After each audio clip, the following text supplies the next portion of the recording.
أشهد أن لا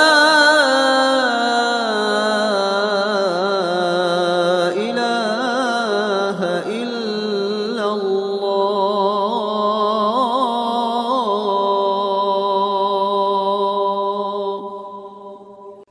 أشهد أن محمدًا رسول الله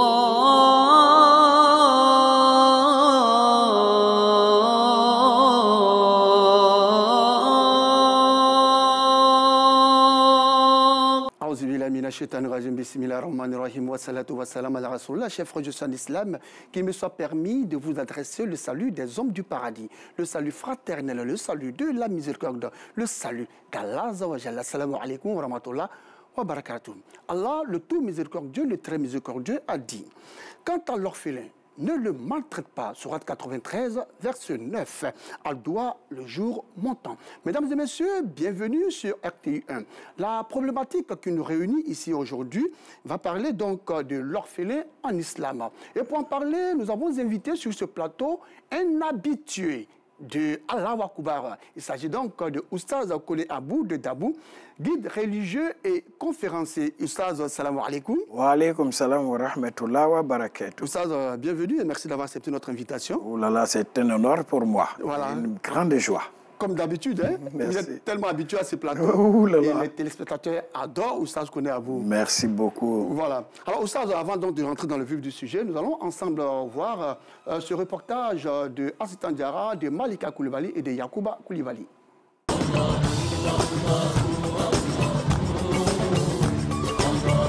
En islam, la société a le devoir de protéger et de prendre soin des orphelins, car considérés comme des enfants vulnérables. Le Saint-Coran et les enseignements du prophète Mohammed, paix et salut de Dieu sur lui, soulignent l'importance de la bienveillance, de la protection et du soutien matériel et moral envers les orphelins. Ainsi, la communauté musulmane est tenue de survenir aux besoins des orphelins, notamment en matière de nourriture, de logement, d'éducation et de soins. Le messager Rassoul, paix et bénédiction de Dieu sur lui, a clairement indiqué que s'occuper des orphelins est un acte de grande valeur spirituelle, rapprochant ceux qui le fond du paradis. Il est donc interdit de les opprimer. Voilà, il est interdit de les opprimer. Merci donc à Malika Koulibaly pour cette très belle voix. Alors, nous avons planté le décor au Kone Abou de Dabou. Alors, aujourd'hui en islam, quand on parle d'orphelins, à qui s'adresse-t-on réellement? Alhamdulillah Rabbil Alamin, louange infinie au souverain du multivers. L'orphelin, ce n'est pas celui qui a perdu sa mère. Ah. Parce qu'en islam, dans les droits conjugaux, c'est à l'homme de nourrir, de soigner, de loger, d'éduquer. C'est lui le chef de la bergerie et il sera demandé compte de tout ce qui compose ce dont il a la charge et la responsabilité. Le décès d'un père, c'est comme si on a fermé le robinet qui ravitaille la famille en eau. C'est le père qui est le ministre des Affaires étrangères, celui qui fait venir tout ce qui est dehors pour ramener à la maison, la femme étant ministre de l'Intérieur. Perdre son père fait déscolariser, fait déstabiliser les enfants, peut faire éparpiller les enfants dans d'autres familles. Oui. La mère se mariera et l'enfant ne sera pas forcément bien reçu par le nouveau père. Donc, est orphelin en islam celui qui a perdu son père et qui est à bas âge. Parce que je vois certains qui sont père et mère, voilà, et puis qui disent « je suis orpheline » ou « orphelin de père et de mère ». Ça me fait sourire parce que toi, tu es parent désormais. Alors, tu es une personne qui doit s'occuper des orphelins. Tu n'es plus orphelin. Il y a une limite. À partir de la puberté, le titre d'orphelin s'arrête. Ah oui, j'ai failli même poser la question, lorsqu'on atteint l'âge de la puberté, est-ce qu'on peut dire qu'on est orphelin? Non, on n'est plus orphelin. J'ai perdu mon père, sinon on serait tous des orphelins. Je suis orphelin depuis donc 36 ans où j'ai perdu mon père. Mais j'étais fonctionnaire quand mon père décédait. Donc, je ne suis pas orphelin. Donc, lorsqu'on atteint l'âge de la puberté, on n'est plus orphelin. Oui, on n'est plus orphelin. D'ailleurs, le compagnon Ali ibn Abi Taleb a rapporté que le messager d'Allah subhanahu wa ta'ala a dit « Il n'est plus orphelin celui qui atteint l'âge de la puberté », rapporté par Abu Daoud. Alors, pourquoi, selon vous, le prophète paix de Dieu sur lui a limité à l'âge de la puberté? Oui, sinon, on serait tous des orphelins. Il faut qu'à un moment donné, ça s'arrête. D'accord. Même dans la nature, les poussins qui ont atteint une certaine maturité, la mère poule les chasse. la brebis cesse d'allaiter. Donc il y a un moment, l'orphelin, c'est parce qu'il ne peut pas se nourrir, il ne peut pas se loger, il ne peut pas se scolariser. Il est dans une période où on doit protéger sa vie, l'aider à devenir quelqu'un, tant physiquement qu'intellectuellement, mentalement, spirituellement. Donc, il a besoin des épaules des autres. Mais à partir du moment où l'animal, le lionceau, peut chasser de lui-même, à partir du moment où le petit de la guépard peut chasser de lui-même, alors la maman et le papa s'en séparent. Il va créer son territoire, il va se nourrir de lui-même, se défendre. Donc, nous faisons partie du monde animal, mais des animaux doués d'intelligence, des lieutenants de Dieu sur terre, Khalifatullah fil ard. Donc, à un moment donné, on quitte l'orphelinat. On devient père, on devient mère, on devient époux et épouse. Nous devons donc recevoir et abriter, aider les orphelins. D'accord, aider les orphelins, nous devenons des animaux sociaux, des animaux politiques. Bien sûr. Alors, le prophète, paix et salut de Dieu sur lui, a lui-même été, n'est-ce pas, orphelin, depuis même le ventre. Avant sa naissance. N'est-ce pas une façon pour Allah subhanahu wa ta'ala de nous dire qu'on peut naître orphelin? Oui, le messager de Dieu, alayhi salatu wassalam, est un modèle pour nos vies. D'accord. S'attaquer à un orphelin, c'est s'en prendre au père des orphelins, qu'est Mohammed alayhi salatu wassalam. S'attaquer à un orphelin, c'est s'attaquer à Mohammed alayhi salatu wassalam. Il est le modèle chef d'État.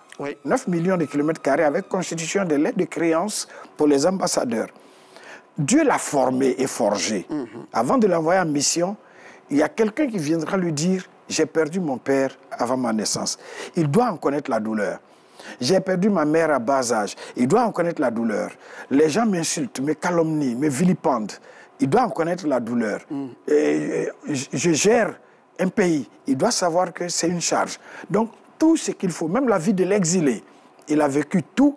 Et tout ce que tu vas subir dans la vie, comme joie, comme peine, eh bien, il sait. Un père de famille viendrait lui dire, ça fait 3 mois que je n'ai pas d'argent pour nourrir ma famille, sauf les aides. Il a vécu. On a mis un embargo sur moi. Et on frappe les gens à mon nom.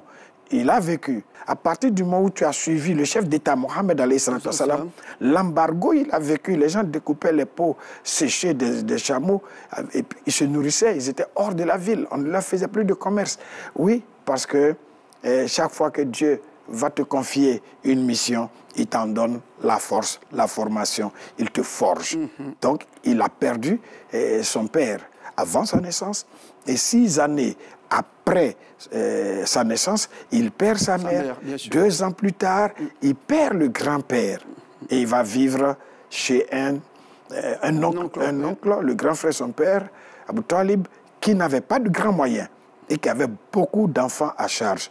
Tout petit, déjà à 8 ans, il s'est mis à travailler pour non seulement se nourrir, mais aider son oncle. Donc sa vie est un modèle, sa vie est un ensemble de leçons pour l'humanité jusqu'au jour de la résurrection. Voilà, jusqu'au jour de la résurrection. Alors, que pensent justement les fidèles de cette problématique? C'est tout de suite dans le micro-trottoir.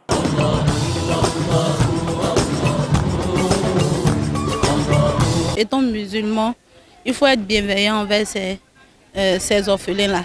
Voilà, ils n'ont pas demandé à être des orphelins. On sait un peu plus ou moins comment le cocon familial, quand il est réuni, comment l'enfant arrive à pouvoir s'épanouir.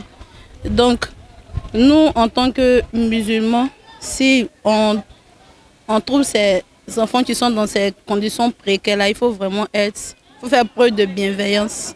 Il faut pouvoir les apporter soutien, voilà, financier, mais pas que, mais le soutien aussi moral.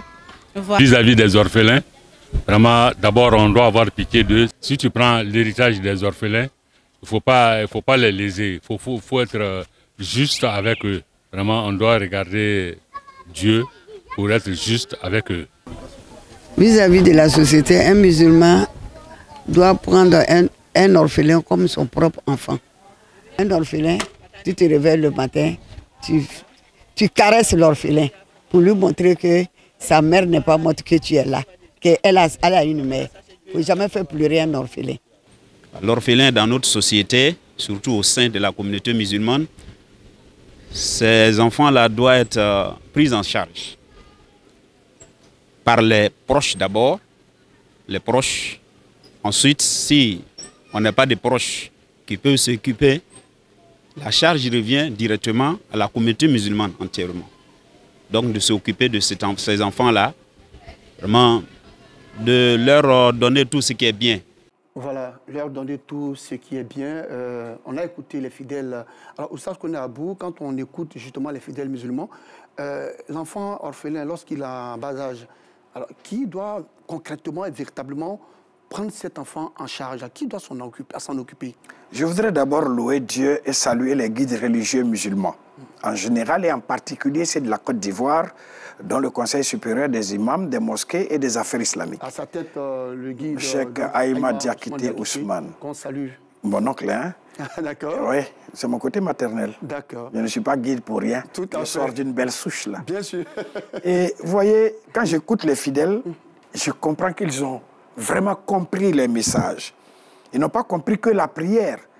Tout ce qu'ils viennent de dire me montre que vraiment les guides ont travaillé.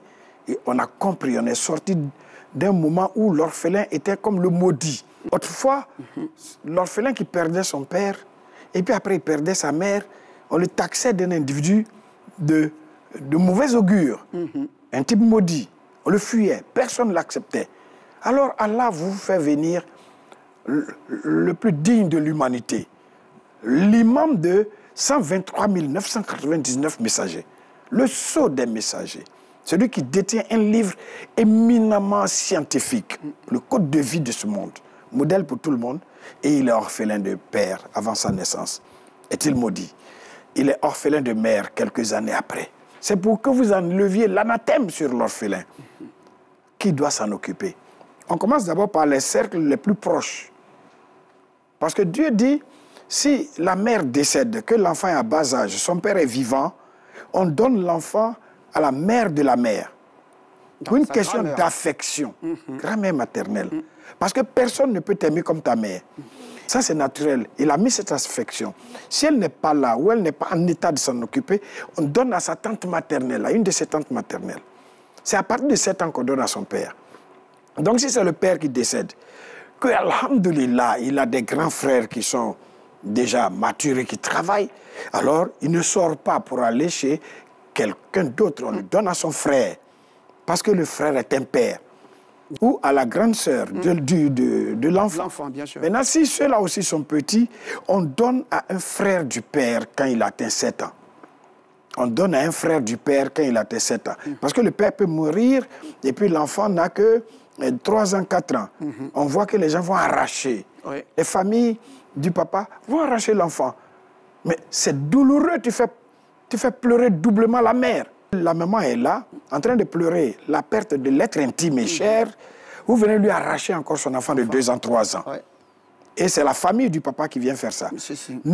Simplement pour pouvoir s'accaparer des biens de cet enfant. Parce que même la loi dit qui a la garde de l'enfant. C'est celui-là qui doit venir signer certaines choses pour pouvoir s'occuper de l'enfant. Donc, pour des intérêts, on fait pleurer doublement. La mère, elle souffre. Elle perd son mari. L'islam dit pas avant 7 ans. Et même après 7 ans, nous regardons chez qui les intérêts spirituels, intellectuels et intérêts sociaux de l'enfant sont les plus préservés. Si on regarde que le milieu de son père n'est pas propice pour son éducation, alors la charia va donner aux côtés de la mère.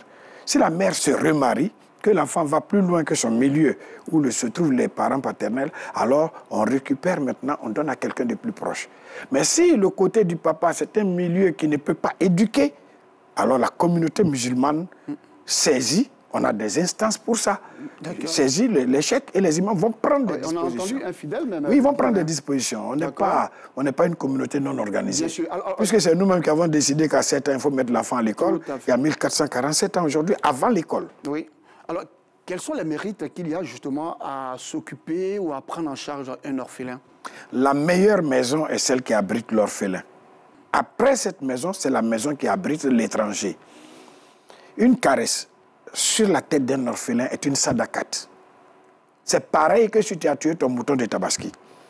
Dieu n'a pas mis dans la maison d'un homme que ce soit l'enfant de sa femme qu'il a épousé en famille recomposée. Oui. Tant que le père de l'enfant vit, on entend souvent les femmes dire « Mon mari n'aime pas mon enfant. » Mais il ne peut pas aimer ton enfant. Ce n'est pas naturel. Comment regarder un enfant dont le père vit, qui continue d'appeler ta femme pour avoir des nouvelles de son enfant, ou la maman appelle l'ex, oui. non, ça se lit. On est déjà mariés. C'est pourquoi le seul enfant que Dieu a mis auprès d'un autre qui n'est pas son père, c'est l'orphelin. Et il a mis même que le nourrir, lui sourire, le prendre en charge, te donne le paradis si tes prières et ton jeûne sont en place et que tu n'as pas commis de très, très, très graves péchés. L'orphelin dans ta maison, tu es sous épreuve. Tu le regardes, tu regardes tes enfants. Si tu arrives à te battre, à te combattre toi-même pour le hisser au même rang que tes enfants. Parce que si tu le mets au-dessus, tu vas créer une certaine jalousie. Tout à fait. Mais tu le mets au même rang. Exactement. Et tu éduques tes enfants dans ce sens pour dire c'est votre frère. Parce que quand je le regarde, vous êtes jeune, vous êtes petit, Dieu a rappelé son père. Est-ce que je sais quel âge vous aurez quand Dieu va me rappeler? Si je n'ai pas eu pitié de quelqu'un qui est sous, des enfants de quelqu'un qui est sous terre. Et si Dieu me rappelle pour laisser un enfant qui a 5 ans, 6 ans, et que ma famille même n'est pas propice à s'en occuper. Donc Dieu a mis beaucoup de mérite jusqu'à te faire accéder au paradis. D'accord. Le messager d'Allah, s'occuper d'un orphelin, te donne accès au paradis. Mais l'inverse, Allah dit, as-tu vu celui qui dénie le jugement? Il dit, c'est celui qui opprime un orphelin. Surat Maoun, dès le 2e verset. Tu opprimes un orphelin, ton geste signifie que tu ne crois même pas que Dieu va nous ressusciter. Ça, tu crois, celui qui ne croit pas à la résurrection, il n'a pas la foi. Il n'a pas la foi, effectivement. Maltraiter l'orphelin, ce n'est pas l'habiller. C'est le déscolariser et scolariser tes enfants. Oui. C'est lui donner la nourriture à varier. C'est lui faire toutes les corvées de la maison. Et c'est lui-même qui lave les habits de tes propres enfants, qui balaye la maison. Tes enfants dorment, lui se réveille. Il n'a pas droit à un habit pour aller à la fête. De cela, je vais te donner une anecdote. Un jour, à la fête d'une fête de Tabaski, Mohamed alayhi salatu wassalam passait en compagnie de Abou Bakr Siddiq Kala Lagré. Et un enfant était assis en bordure de route. Et il pleurait. Et le messager d'Allah, que l'enfant ne connaissait pas, a demandé à l'enfant qu'est-ce qui t'arrive. Il dit, quelqu'un est venu dans notre ville, il a envoyé nos parents en guerre. Et mon père est mort. Demain est la fête, je ne sais pas comment avoir un mouton. Et comment le cœur du messager de Dieu, qui lui a perdu ses parents, quel est l'état de son cœur en cet instant? Vraiment. Et il n'a rien lui-même. Alors là, éprouvé par le manque de moyens matériels. Alors, il demande à Abou Bakr, peux-tu recueillir cet enfant chez toi pour lui donner de la joie? Et Abou Bakr a recueilli cet enfant, il a fait venir sa mère, il les a habillés, et puis il leur a donné un mouton. Voici comment on doit prendre soin de l'orphelin. Tout à fait. Ne l'amenez pas à aller à la rue. Oui. Les musulmans sont des frères. C'est des frères. Et les frères doivent se protéger les arrières et les intérêts. On sent l'imam Oustaz Kone Abou très dans l'émotion, il est très très ému. Voilà, et je pense que parler des orphelins, ce n'est pas facile, parce que tous nous sommes appelés à être des orphelins, et également nos enfants sont tous appelés à être des orphelins, s'occuper des orphelins. At-Tirmidhi l'a dit, et il dit que celui qui fait partager à un orphelin musulman sa nourriture et sa boisson, Allah le fera entrer au paradis, sauf s'il a commis un péché impardonnable. D'ailleurs, Oustaz, quand on parle de péché impardonnable, ça dit que quand on lit At-Tirmidhi, ça veut dire que ce n'est pas tout le monde qui doit justement s'occuper d'un orphelin. Non, si pas tu es du un tout. grand pécheur, pas du tout. Celui même déjà qui adore autre chose que Dieu, c'est un péché impardonnable. Tout à fait.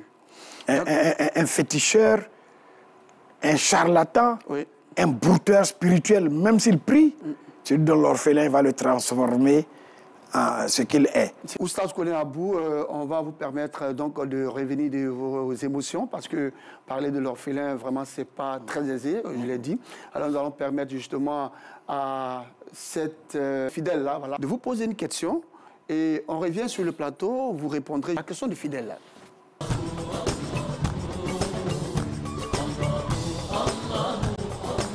Je suis Djarasouba Salimata, épouse Sila. Imam Kone Abou, j'ai une préoccupation. Pourquoi est-il interdit à la femme musulmane de porter mèche? Salam alaikum. Wa alaykoum salam wa rahmatullahi wa barakatuh. Alors, Oussal Konabou, voilà, elle demande justement pourquoi il interdit à la femme musulmane de porter des mèches. Que dit l'islam à ce propos? Je lui dis d'abord wa alaykoum salam wa rahmatullahi wa barakatuh. Les mèches, c'est du faux. Un musulman ne doit même pas accepter qu'on lui dise tu mens. Parce que le mensonge en gravité, c'est 10 fois l'adultère. La médisance en gravité, c'est 36 fois l'adultère. Sa parole, un musulman, c'est quelqu'un, le messager de Dieu, alayhi salatu wassalam, l'a décrit. Il l'a peint pour nous. Il dit c'est quelqu'un d'affable, de facile d'approche, dont on ne craint pas la bouche et dont on ne craint pas la main. Il faut qu'il soit digne de confiance. Oui. La première qualité du messager de Dieu, c'est Mohammed Al-Amin, le digne de confiance. Tu n'es pas digne de confiance, tu n'es même pas encore dans la communauté, même si tu pries. Une dame est venue lui demander, la maladie, je crois, c'est variole ou varicelle, a décimé les chevelures de ma fille. Ya Rasulullah, puis-je lui porter une perruque? Là encore, ce n'est pas mèche, c'est perruque. C'est-à-dire on peut enlever, on peut faire ablution et prier. Et il lui a dit que la personne qui a tissé la perruque, la main qui va faire venir, celui qui va transporter, la tête qui va accepter qu'on la lui pose, là il y a encore du volontariat. Les trois, la malédiction est sur eux jusqu'à ce que nous rencontrions Allah. Il n'a pas dit jusqu'à ta mort, pas jusqu'à ta résurrection, pas jusqu'au jugement. Pour rencontrer Allah, c'est ceux qui vont au paradis qui le verront. Je ne sais pas sur quel état. Donc c'est une malédiction, c'est du faux. Et c'est un gaspillage de tes biens.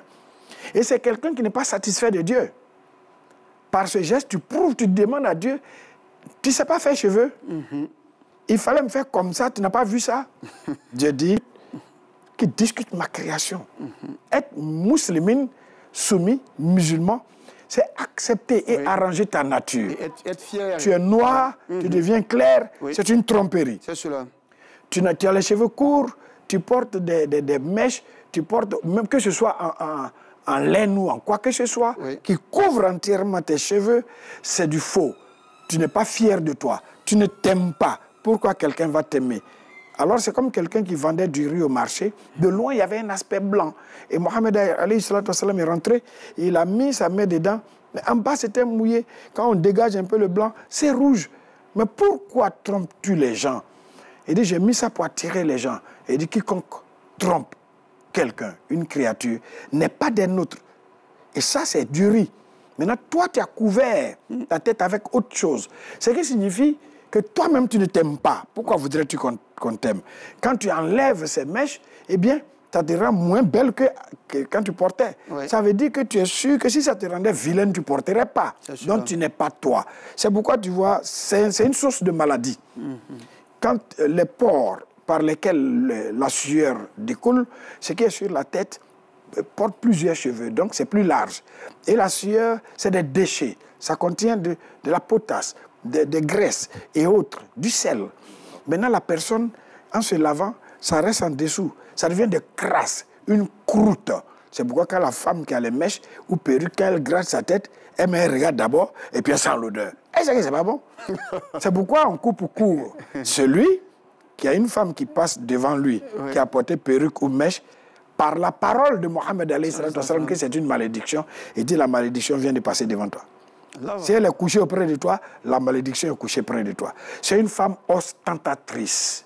C'est ceux qui ne sont pas fiers, qui font tout. Elle veut paraître. Alors si c'est ta femme, sois sûr, tu es en danger parce que quelqu'un d'autre va l'aimer dehors. Heureusement que ce n'est pas ma femme et je pense que ce n'est pas la femme de Yaya Dambélé et de Imam Bazé Momboy Nicolas non plus. Voilà. Alors, j'ai dit à la dame aussi qu'elle peut se référer au kitab, le document Al-Halal ou Al-Haram fil Islam, le licite et l'illicite en islam, qui est explicite. D'accord. Docteur Youssouf Kardawi. D'accord. Alors je pense que cette fidèle a bien compris donc la réponse de Oussa Konabou. C'est proscrit, c'est interdit, il faut purement... Il y en a qui disent que, et si ton mari le veut? Là, point d'obéissance à une créature dans la désobéissance au Créateur. Alors, on va parler de l'héritage de l'orphelin. Que dit le Saint-Coran? Parce qu'on le sait, hein, certaines personnes très mal intentionnées s'accaparent les biens justement de ces orphelins-là. Pour montrer le sérieux, Tu sais que c'est avec une seule créature qu'Allah avait parlé. Avant Mohammed alayhi salam.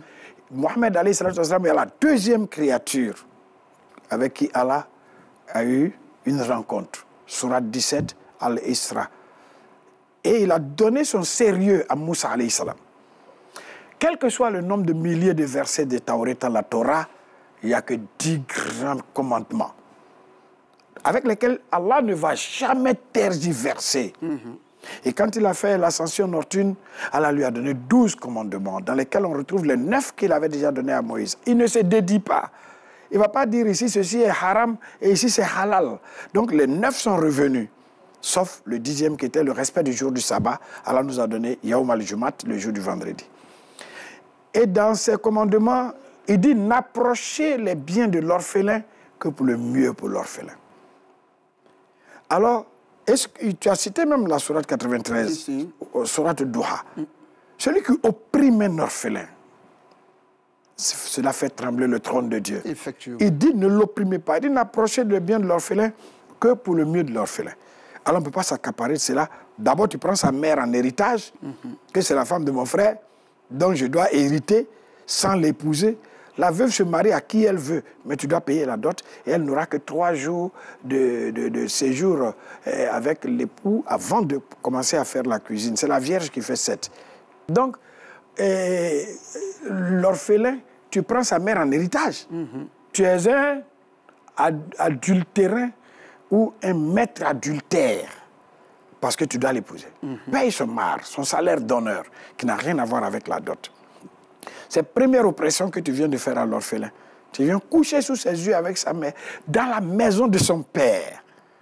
Personne, aucun enfant n'aime voir quelqu'un d'autre à côté de sa mère. Tout à fait. Personne, ça ne nous plaît pas. Et troisièmement, tu prends la maison de l'enfant. C'est la maison de son père.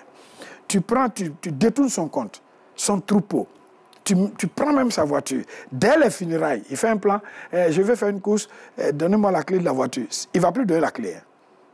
Ils sont pires que les voleurs. C'est des rapaces.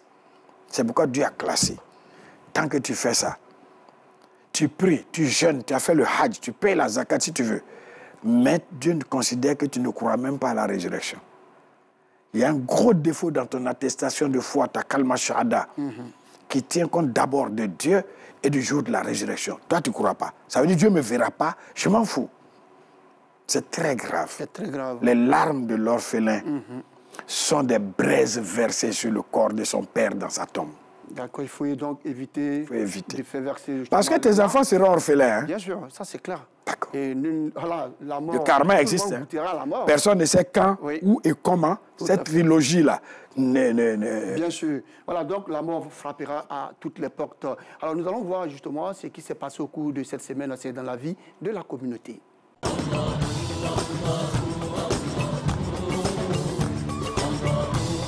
Accueillis dans la faveur à la grande mosquée d'Agnibilou, ces fidèles musulmans viennent d'effectuer le pèlerinage en terre sainte d'Arabie Saoudite. Au nombre de 39 pèlerins, dont 10 hommes et 29 femmes, ils ont accompli le 5e pilier de l'islam.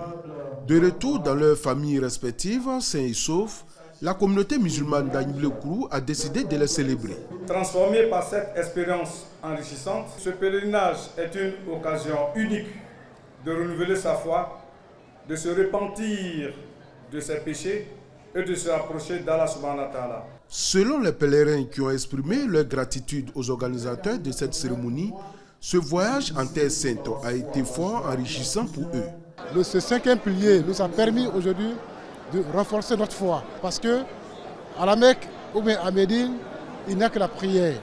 Il n'y a pas autre chose. Nous consacrons notre journée entièrement à la prière. Et je pense que nous invitons vraiment nos frères, nous invitons nos sœurs vraiment à s'approcher davantage du Seigneur. Je suis très heureuse et j'ai retenu beaucoup de leçons à la Mecque parce que quand on arrive à la Mecque, on laisse l'orgueil de côté. On affronte tout le monde. Tout le monde est pareil. Le parrain de cette cérémonie, le ministre Siandou Fofana, représenté par Lamine Sidibé, et le sous-préfet de Tanguélan représentant le préfet d'Agnibilou, ont félicité les pèlerins et les ont exhortés à être des modèles pour les autres fidèles musulmans. Vous incarnez aujourd'hui des modèles de dévotion, de patience, d'humilité et de discipline. Je voudrais enfin vous exhorter à être des relais de paix, de solidarité et de cohésion sociale. Le grand imam, dans ses bénédictions, a prié pour la paix, la cohésion sociale et la grâce divine pour que d'autres fidèles puissent à leur tour accomplir ce 5e pilier de l'islam. Se conformer aux prescriptions islamiques, tant dans l'alimentation que dans les services comme la cosmétique et bien d'autres. Voilà tous les sens des Halal Expo à Fête de l'Ouest 2025. À l'ouverture de cette 2e édition, le public a pris d'assaut la trentaine d'exposants venus de divers pays. Nous sommes très émus de voir une exposition qui s'intéresse au halal, surtout au halal en matière de la consommation. Aujourd'hui, le monde halal vit de jour en jour dans le monde à travers des produits.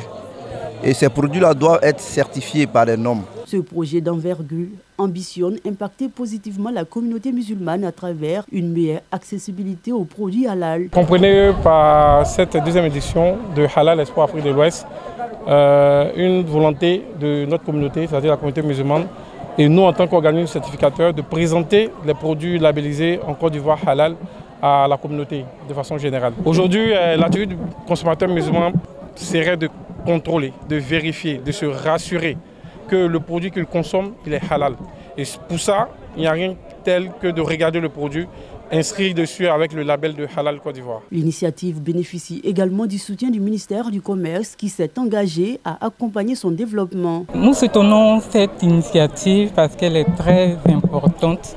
Elle permet de promouvoir nos produits et spécialement les produits halal. Avec cette nouvelle édition, Halal Expo 2025 s'affirme comme un véritable carrefour d'opportunités autour d'une consommation islamique saine et éthique. Vridi Tripostal, immeuble d'Arves de la Douane, salle de l'auditorium général d'A. Pierre-Alphonse, lieu choisi par la communauté musulmane des douanes ivoiriennes, Comudo, pour la cérémonie d'accueil de leurs pèlerins du Hadj 2025.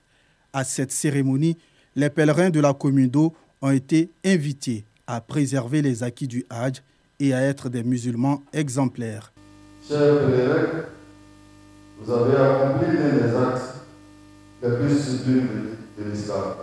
Votre retour marque un nouveau départ, car le but du Hadj, ce n'est pas seulement un simple voyage, ce fut un voyage spirituel très émouvant, très éprouvant. C'est revenu avec le cœur renouvelé, une fois renforcé, un engagement spirituel réaffirmé.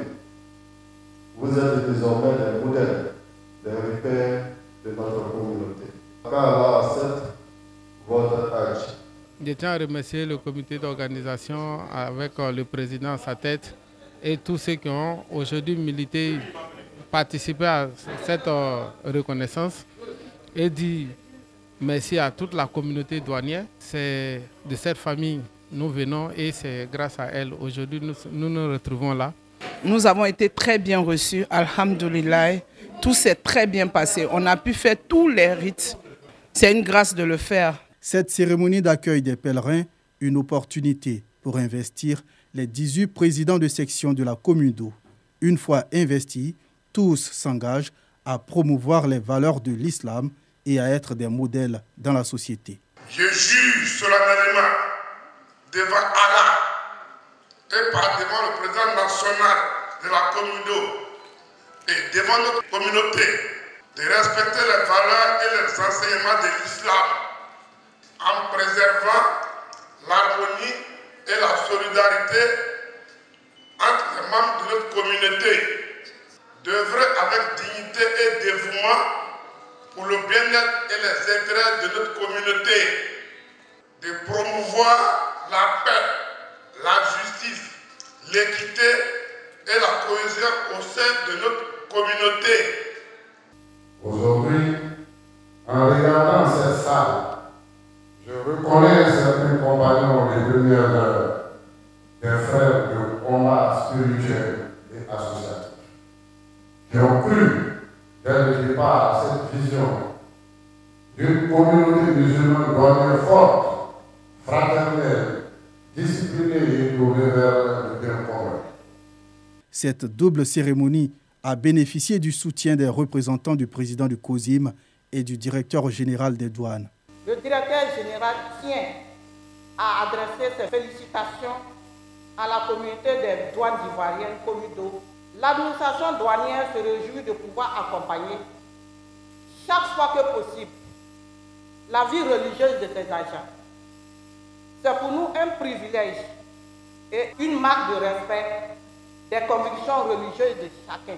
Accompagner un événement aussi solennel que le retour du pèlerinage à la Mecque, couplé à l'investiture des présidents de section, c'est reconnaître la place légitime de la foi dans le parcours professionnel de nos agents. Désormais, vous avez votre titre, le Hajj Hadja. Ce titre vous engage, ce titre vous interpelle. Votre parcours est sainte à travers le rite du pèlerinage sur l'éducation de l'enseignement, l'humilité, la modestie, le pardon, le respect de l'autre.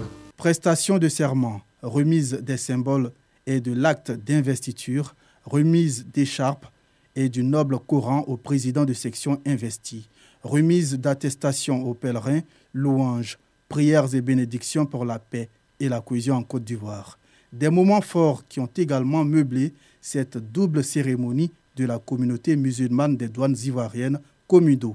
Voilà, merci donc à tous nos reporters qui nous ont permis de savoir ce qui s'est passé au cours de cette semaine dans la vie de la communauté. Alors, Oussa Kone Abou, on parle justement de l'orphelin en islam.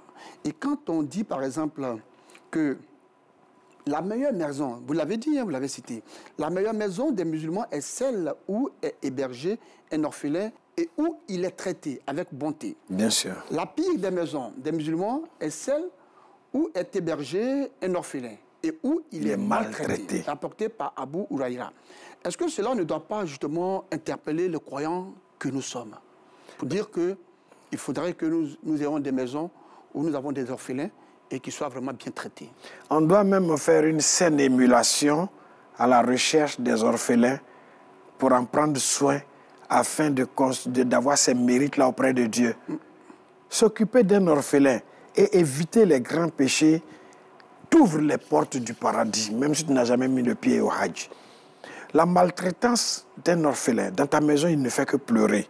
C'est une malédiction. Si jamais il quitte cette maison pour aller dans la maison de quelqu'un qui a plus pitié et une compassion spirituelle pour lui, tu verras ce qui va suivre dans ta maison.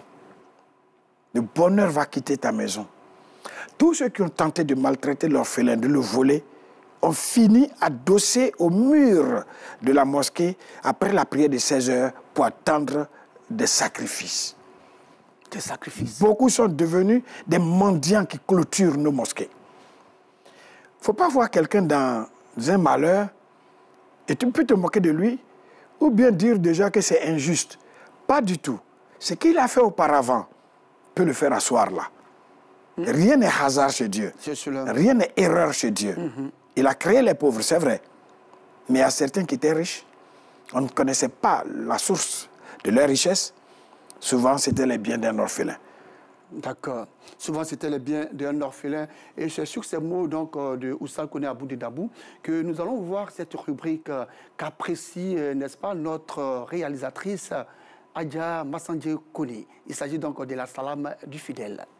Je m'appelle Madame Diomandé, née d'Osso Alimenta.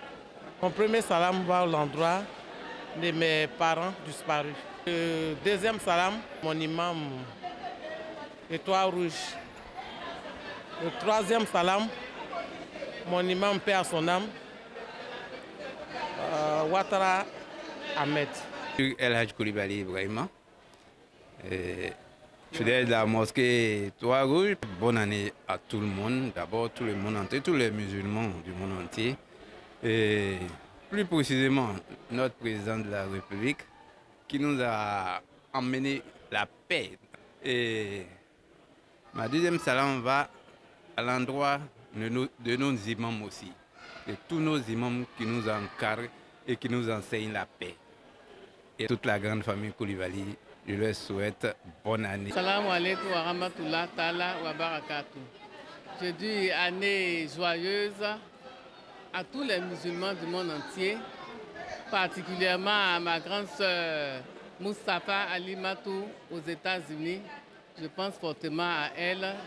Je dis un salam aussi à mon mari, à ma famille et à tous les musulmans encore du monde entier. Que Dieu fasse miséricorde à tous nos défunts. Merci donc à tous ces fidèles-là qui ont décidé donc de penser à leurs proches, à des personnes qui leur sont très chères. Alors, Oussa Kone-Abou, est-ce que vous avez quelqu'un à qui vous voulez penser et vous voulez dire salam? Mais je pense à nos mères. D'accord. Je pense à la mienne, à Djakaïda Djakité, à Wasakara. Et je pense à notre mère, à Nyangbo, Madangui, qui m'a tellement bien reçu. Et je suis fier quand je te vois t'agenouiller, mettre ta tête sur ses pieds. Ça me rappelle beaucoup de choses. Que Dieu te bénisse davantage. Merci beaucoup, Oustaz Kone-Abou. À la suite donc de notre Oustaz Kone-Abou de Dabou, notre invité, à qui nous disons aussi salam.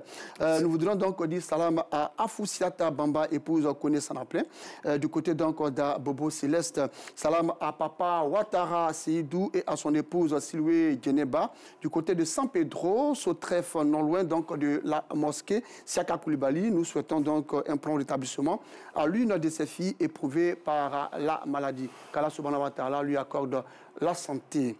Alors, salam à Dramé Lamine, chef du service reportage UNG RTI1, grand cadre de reportage institutionnel à la direction de l'information. Salam à Touré Nafisiata, chef du département des productions, des flux et des événementiels à la direction de la production TV, et ici même à la RTI. Salam à Dr Kamate Balamine, aussi appelé Dr Elvis, chef du service planification, machiniste, cadre et équipement ENG à la direction de la production TV.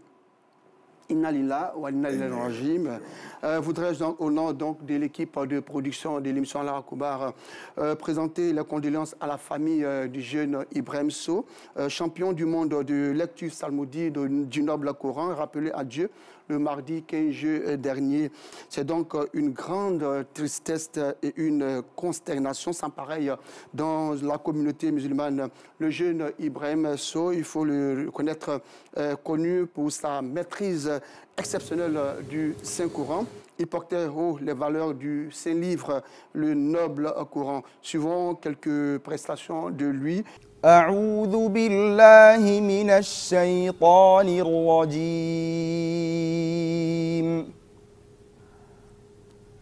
بسم الله الرحمن الرحيم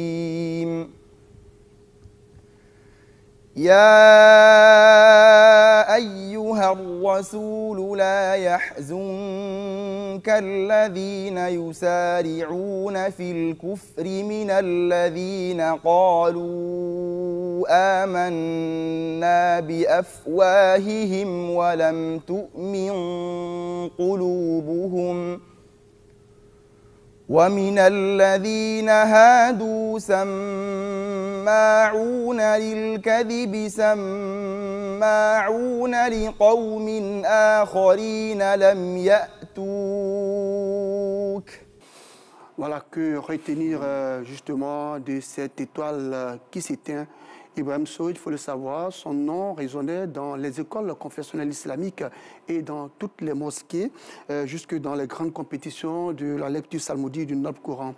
Ibrahim Sow a représenté la Côte d'Ivoire, notre pays, dans de nombreuses compétitions internationales de récitation des versets et des sourates du noble Coran, dans des pays comme l'Arabie Saoudite, le Koweït, le Maroc, le Qatar, ou encore l'Égypte, pour ne citer que ceux-là.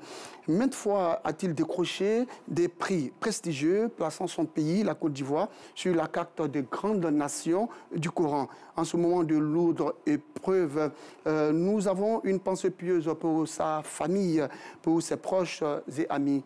Ibrahim Sow, qu'Allah subhanahu wa ta'ala ait pitié de ton âme, qu'il t'accorde le paradis, Firdaus, qu'il pardonne tes péchés. Alors, Oustaz Kone-Abou, oui, la mort frappe à toutes les portes. Il n'y a pas d'âge. Oui. Je le connais très personnellement. L'imam Sanogo de la mosquée de Cap-Nord, Chaque fois qu'il m'invite à une conférence, il appelle Ibrahim Sow, qui vient me faire la lecture d'ouverture et les bénédictions finales. Il a été champion d'Afrique de la lecture du Coran. C'est un des meilleurs qui a mémorisé le Coran. Et tu nous permets sur ce tableau, toi et moi et tous ceux qui sont ici, de faire une classe pour que Dieu lève ses difficultés, augmente ses biens et mette une partie dans sa balance des bienfaits. Bismillahirrahmanirrahim. Qul huwallahu ahad. Allahu samad. Lam yalid wa lam yulad. Wa lam yakul lahu kufuwan ahad. Wa lam yaghfir lahu warhamhu. Vraiment, c'est émotif. Vraiment. D'accord, merci beaucoup Oussad Konabou pour cet hommage. Alors, nous parlons d'orphelins, mais Oussad Konabou, ce que nous avons remarqué, c'est que votre image est souvent utilisée sur les réseaux sociaux. Oui. Voilà. Est-ce que vous voulez nous dire quelque chose là-dessus? Merci vraiment merci de m'en donner l'occasion. J'ai été invité, par exemple, par tous les commissaires le district numéro 7, la police, c'est où? Il y a Tia Saleh, il y a Ndoussi, il y a Dabou, Grand Laou. Et les préfets de police, ils avaient leur réunion annuelle de CCE, Comité consultatif d'éthique. On m'a donné un thème, l'amour du prochain pour des élections apaisées. Et là, j'ai parlé aux parents pour l'éducation qu'ils doivent donner à leurs enfants. Tout à fait. Parce que quand tu rates l'éducation de ton enfant, ce qu'il devient dans la société, c'est toi qui as donné cela à la société. Si tu réussis à faire de ton enfant un chirurgien, tu as donné un chirurgien au pays. Tous ceux qui vont en bénéficier ont bénéficié des fruits de l'arme que tu as porté, de tes efforts. Mais par contre, ceux qui les laissent, le papa est dehors, la maman est dehors, l'enfant se promène comme un élevage africain, un élevage traditionnel. Quand l'enfant devient un bandit, un voleur, un violeur, un braqueur, un drogueur, c'est toi qui auras donné cela à la Côte d'Ivoire. Voilà la partie qu'ils ont récupérée. Et ils coupent, enfants, ils coupent parents, et puis ils disent, vous donnez des voleurs à la Côte d'Ivoire. Et puis ils utilisent partout, on me ramène cela. Le préfet même de chez moi a dû m'appeler. Je lui ai dit, bon, heureusement, c'est le commissaire qui m'a invité, il a toute la vidéo. C'est une mauvaise utilisation. Ce que je voudrais dire à tous les Ivoiriens, nous approchons les élections. Et je voudrais demander à tous les enfants de la Côte d'Ivoire, notre mère, la Côte d'Ivoire, il est dit dans les Saintes Écritures, l'Évangile notamment, priez pour la cité où le Seigneur vous a mené en captivité, car de sa paix dépend votre paix. Chacun sait que si ta maison est chaude derrière toi, toi-même tu n'es pas en paix. Tout à fait. Il faut la paix.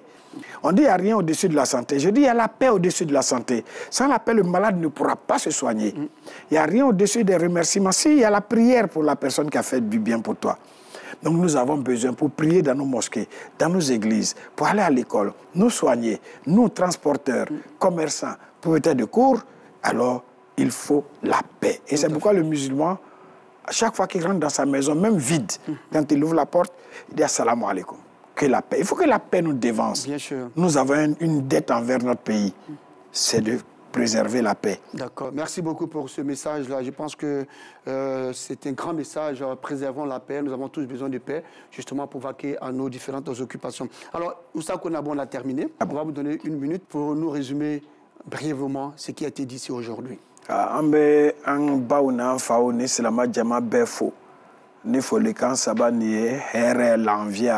Ala ka dɛmɛ ni barika salamu alaikum wa rahmatullahi wa barakatuh bi an kumana feretani de kan I b'a mɛnna yɔrɔ bɛɛ hali muso furuni ne ye feretani ye non feretani o ye mɔgɔ min fa fatula k'a fitini to a balikobaliya min tɛ se k'a yɛrɛ balo min tɛ se ka siyɔrɔ di a yɛrɛ ma min tɛna se k'a yɛrɛ lamɔ k'a yɛrɛ filakɛ o de ye feretani ye n'a balikuyara feretaniya banna ka feretani ladon I ya bon na bon min bɛ feretani ladon feretani ka layɔrɔ ɲuman sɔrɔ ka kɛ komi cɛ yɛrɛ den muso yɛrɛ den o bon ka fisa ni duniya bon bɛɛ ye nka bon min kɔnɔ feretani bɛ kasi la bon dangani t'a bɔ mɔgɔ o mɔgɔ ne le bɛ feretani sonya k'a ba ta ko tiɲɛta muso in ma furu k'a fa ka foro bɔsi ka fauteuil bɔsi ka mɔbili bɔsi k'i tigɛ la ka wari kan ka na sa jo t'i fɛ ka sa dɛ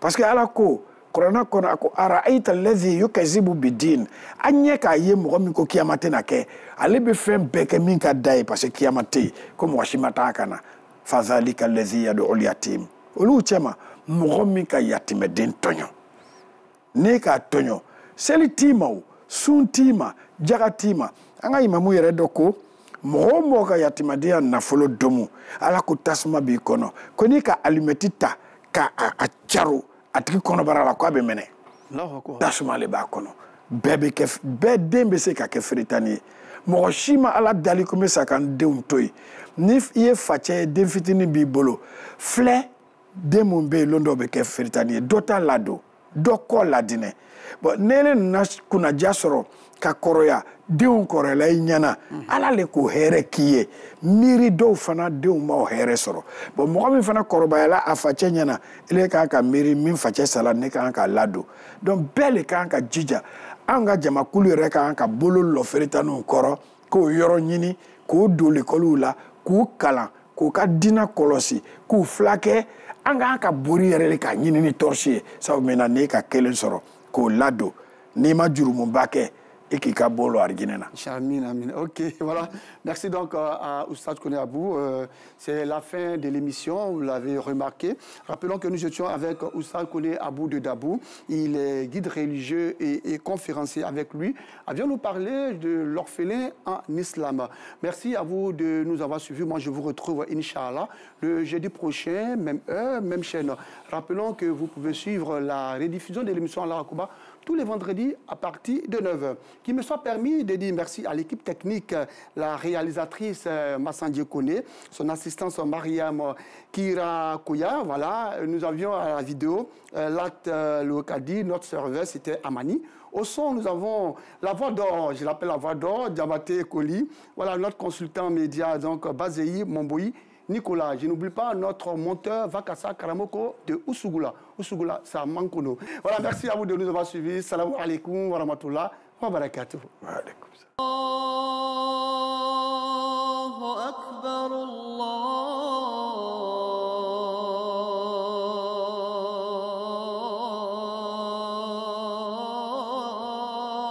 akbar. Ashhadu an la إله